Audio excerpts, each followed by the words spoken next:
महाराष्ट्र की सेक्युलर आवाज, महाराष्ट्र की सेक्युलर आवाज, महाराष्ट्र की सेक्युलर आवाज।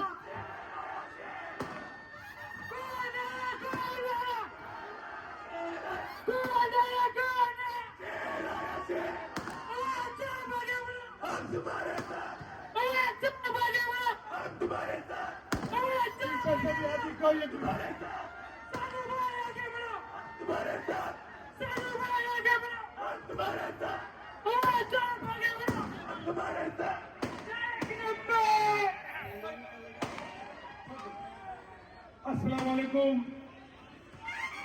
जरा पटाखे बंद कर दो, तुरंत बंद करो। डन, पटाखे बंद कर दो, पानी डाल दो, टाइम नहीं है, हमको 10 बजे प्रोग्राम खत्म करना है। मंच पे उपस्थित हमारे मीरा डॉक्टर जितेंद्र रावत जी, मेरे वालिद के दोस्त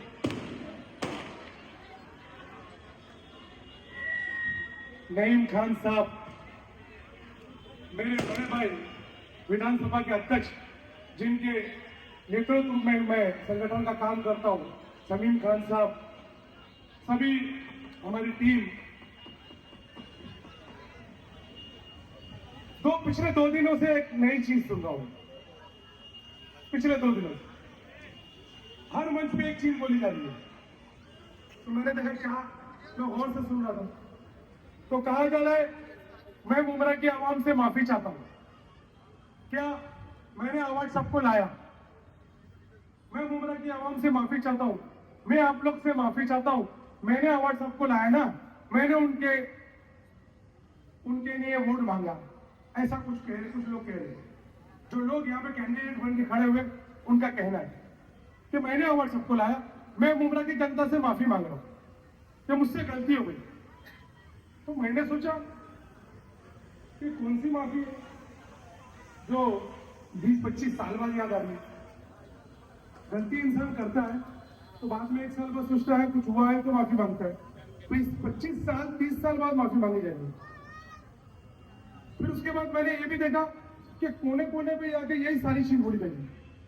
तो मेरा उनसे एक सवाल है, एकदम क्लियर, कि डॉक्टर जितेंद्र रावत जी बीजेपी के साथ नहीं गए तो तुम अजीत दादा जी के बोलने पर मुमरा कौसे के हर मौके पे जाके कोने में जाके उनको बंदा करके बोल रहे मैंने माफी मांग रहा हूं, मैंने उनके लिए वोट मांगा था। मैंने देखा अजीत दादा जी भी वही बोल रहे, सीएम भी वही बोल रहे कि इसने अवार्ड सबको जीता है।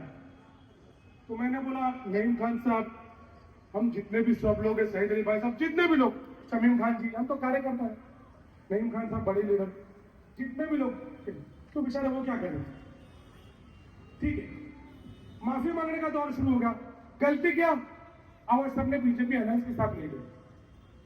तो मेरा एक सवाल है उनसे कि मिस्टर नजीमुल्ला जी, आप डॉक्टर जितेंद्र रावत जी के लिए पूरे मुमरा कोसा में माफी मांग रहे हो।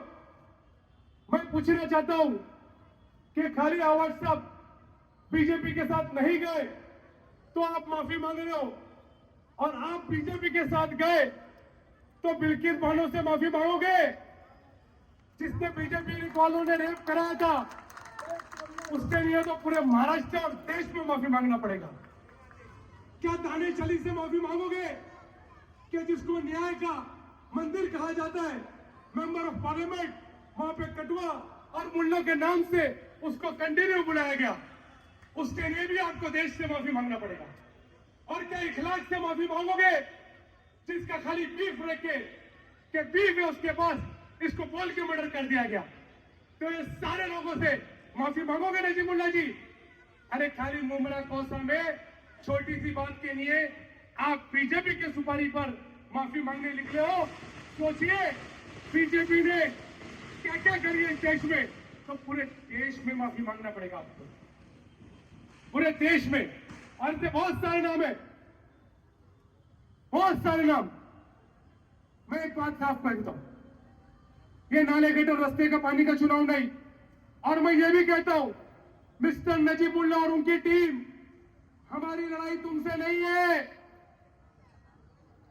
अल्लाह की कसम हमारी लड़ाई तुमसे नहीं है।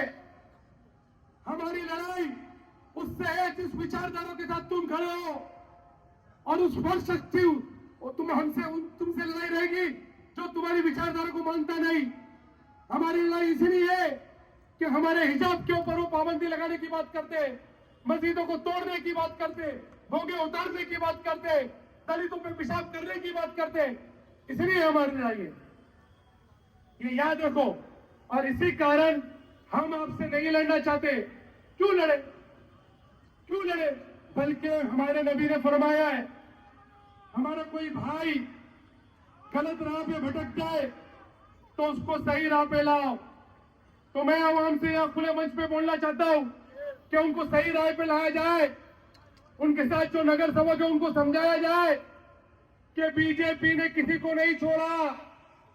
अरे बाबा सिद्दीक का जो मर्डर हो गया तो एक अलायंस बैठी है सोशल मीडिया पर जो बाबा सिद्दीकी को क्या बोलती है मालूम है? आतंकवादी दाऊद का आदमी, आतंकवादी दाऊद का आदमी। ये उनको नहीं छोड़ रहे शहीद बेचारे, उनका कत्ल हुआ और कत्ल को शहादत बोलते, ये उनको नहीं छोड़ रहे।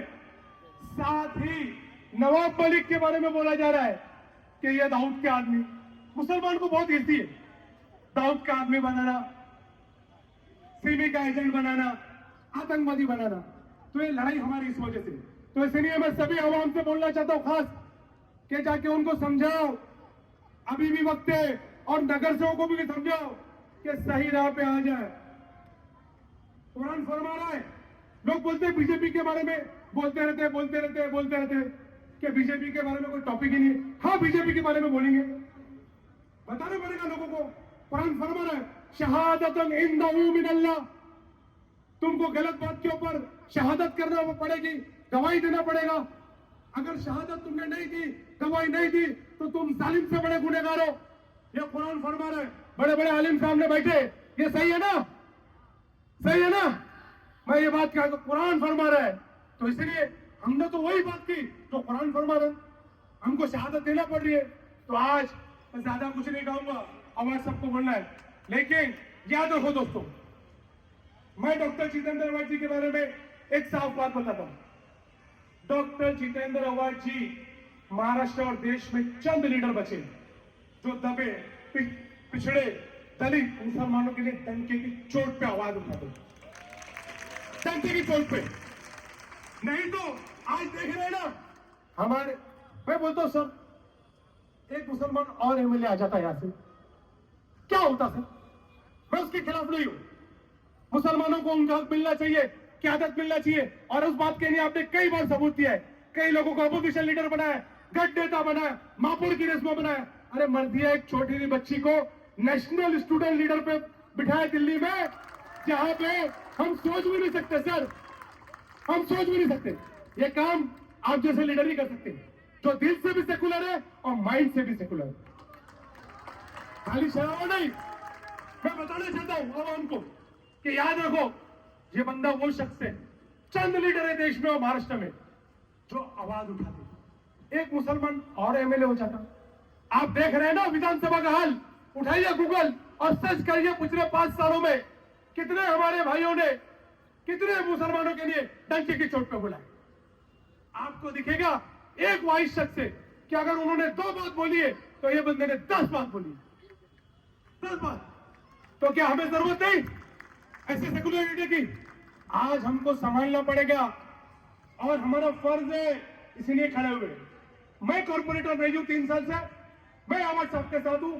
सारे कॉर्पोरेटर नहीं है 3 साल से, वो अवार्ड साहब के साथ है। कुछ चले गए, 5-10 करोड़ रुपए के लिए निधि मिलेगी।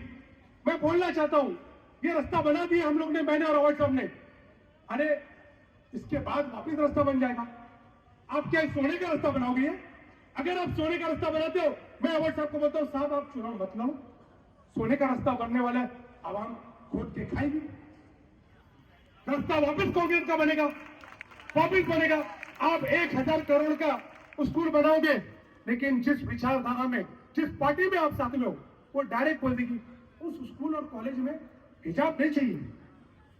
क्या कर लोगे आप? उस स्कूल और कॉलेज में कोई टोपी पहन के, दाढ़ी पहन के नहीं आएगा। क्या कर लोगे आप? उधर शरीयत की बात नहीं करना, उधर कलमा नहीं पढ़ना, उधर मटन नहीं खाना। ये हालत बना दी देश की। क्या हमें मंजूर है? अरे ऐसी 100 करोड़ की स्कूल और कॉलेज को लात मारते जहां हमारे शरीयत का लेना देना नहीं हो, लात मारते।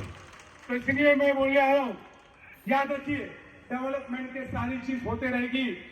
आवाज साहब ने बहुत काम किया है, बहुत काम गिनाने जाऊंगा दिन कम बढ़ जाएंगे हमको यार। और एक सौ खासतौर से नौजवानों, पिछले 2 दिनों में नई चीज चालू हुई है।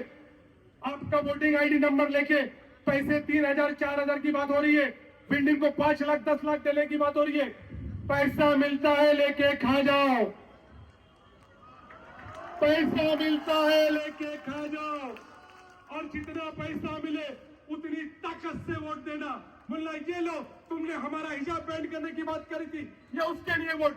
ये लो तुमने हमारे भोंगे उतारने की बात करी थी, ये उसके लिए वोट। ये लो तुमने हमारे चाचा को नाम पूछ के मारा था, ये उसके लिए वोट। ये लो तुमने दलित भाइयों को पेशाब किया था खड़े रह के, ये उसके लिए वोट। ये लो तुमने हमारी वक्त की जमीन खाने की बात की थी, ये उसके लिए वोट। और पूरी ताकत के साथ हमको वोट देना है। बस अपना एक शेर बोल के बात खत्म करूंगा कि सितम भी सहना, दुआ भी देना, वो बेबसी का गया जमाना। सितम भी सहना, दुआ भी देना, वो बेबसी का गया जमाना। अगर है जरूरत गिराओ बिजली, बना रहा है ये आशियाना। अब देखिए जो टोरेंट की बात बोल रहे ना, आवाज साहब ने क्या बोला था मालूम है? कि मुंब्रा से लोड शेडिंग फ्री मुक्त कर दो, मुंब्रा में लाइट दे दो। इन्होंने एक षड्यंत्र किया, जैसे आरएसएस बजरंग दल और बीजेपी के लोग करते हैं ना, आपको आतंकवादी बोल देंगे, पार्टी में आ जाएंगे ना। तो अरे ये आदमी आवाज साहब अगर बीजेपी ज्वाइन कर लेता तो कैबिनेट मिनिस्टर होता।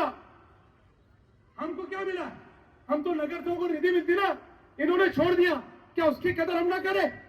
इन्होंने लात मार दिया लाजपति को, क्या उसकी कदर मुमरा वालों को नहीं करना चाहिए? टोरेंट की बात कर रहे हैं, ये है कुछ पेपर अभी बांट रहा हूं सब कोने तक, कि टोरेंट बीजेपी को कैसे मिली, कितने करोड़ों में मिली, टेंडर पे कैसा साइन हुआ, ये सारी चीज आपको भेज रहा हूं। आप देखिए, और हमने सारी बात जो बोले ना, आप गूगल पे सर्च कर लीजिए। अगर आपको मालूम पड़े कि सच है तब हमको वोट देना। अस्सलाम वालेकुम। मैं मंच पे महाराष्ट्र के नहीं देश के सेकुलर लीडर को बुलाना चाहता हूं, डॉक्टर जितेंद्र आव्हाड जी ने जोरदार तालियां। पीछे तक मेरी बात है, पीछे तक।